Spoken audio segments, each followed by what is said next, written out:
Assalomu alaykum. E'tiboringiz markazida kun yangiliklari. Agar kanalimizda yangi bo'lsangiz, obuna bo'lishni va like bosishni unutmang.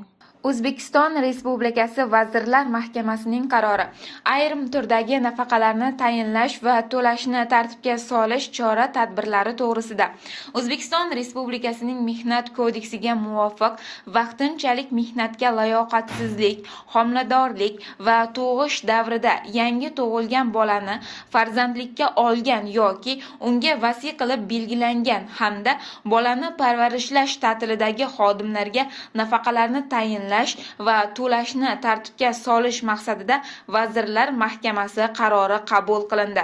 O'zbekiston Respublikasi Mehnat kodeksining 281-moddasida ish beruvchi qonunchilikda belgilangan tartibda o'rtacha ish haqqi yoki uning bir qismi miqdorida vaqtinchalik mehnatga layoqatsizlik bo'yicha nafaqa to'lashi, 404-406-moddalarda homiladorlik va tug'ish nafaqasini bolasi 2 yoshga to'lguniga qadar bolani parvarishlash ta'tili davri uchun hamda yangi tug'ilgan bolani farzandlikka olgan yoki unga vasiy qilib belgilangan xodimga bola 2 yoshga to'lguniga qadar bolani parvarishlash ta'tili davri uchun nafaqa tayinlash va to'lash tartibi Vazirlar Mahkamasi tomonidan belgilanishi nazarda tutilganligi haqida ma'lumot qabul qilinsin.